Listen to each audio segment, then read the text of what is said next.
আজ রাতে কি রান্না হয়েছে গো? ডাল, বেগুন ভাজা আর কচু শাক। কচু শাক? বাহ! ইলিশ মাছের মাথা দিয়ে করেছে তো, না শুধু সেদ্ধ ছোলা দিয়েই? ইলিশ মাছ?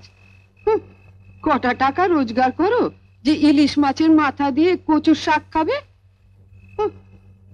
যে কটা টাকা পেনশন পাও তা তো তোমার ওষুধ আর বিস্কুট কিনতেই শেষ হয়ে যায়, আবার ইলিশ মাছ খাবে? যত বয়স বাড়ছে জিভটাও তত লম্বা হচ্ছে।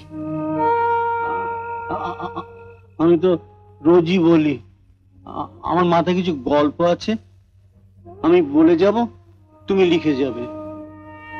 আর সেই গল্পগুলো যদি কোনো কাগজের অফিসে পাঠিয়ে দেওয়া যায়, কিছু টাকা পাওয়া যেতে পারে। কি আমার গল্প লিখিয়ে রে? কাগজওয়ালাদের খেয়ে দে কাজ নেই, ওনার গল্প ছাপবে।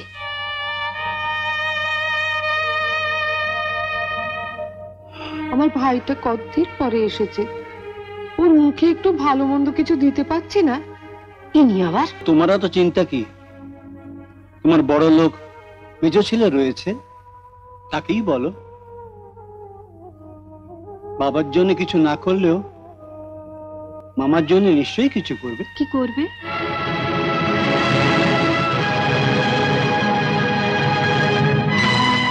তাই তো ভাবছি, মাসের শেষ, হাতে তো একদম টাকা নেই। একটা ইলিশ মাছ কত পড়বে? 40-42 টাকা তো পড়বে। এত? হ্যাঁ, একদিন বাদে মামা এলেন, ছোট আনলে তো চলবে না। শোনো, আচ্ছা মেজ ঠাকুরপাকে একবার বলো না। না না, বড় ছেলে হয়ে বাবাকে ইলিশ মাছ খাওয়াতে গিয়ে ছোট ভাইয়ের কাছে যদি হাত পাততে হয় না, তাতে কাল অফিসের কোনো বন্ধুর কাছ থেকে টাকা ধার চাও। ধার তো করবে, কিন্তু তার শোধ দিতে হবে তো।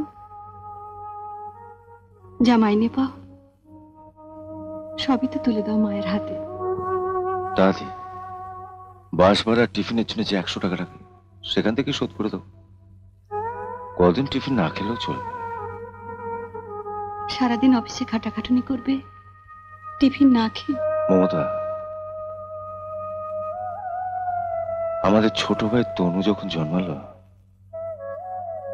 তার দুধের খরচ মেটাতে বাবা অফিসের টিফিন খাওয়া ছেড়ে দিয়েছিলেন, আর আমি সেই বাবাকে একটা ইলিশ মাছ খাওয়াতে কদিনের জন্য টিফিন খাওয়া বন্ধ করতে পারবো না। ঠিকই বলেছ। তনুর কথা বলতে মনে পড়ে গেল, মা বলছিলেন আজ 1 মাস হলো ওর নাকি কোনো চিঠিপত্র আসছে না। বাইরে একা একা থাকে, কি করছে কেমন আছে কে জানে। এমন আরো অনেক ভিডিও দেখতে এই চ্যানেলটি সাবস্ক্রাইব করে নিন এবং পাশের বেল আইকনটি প্রেস করে দিন।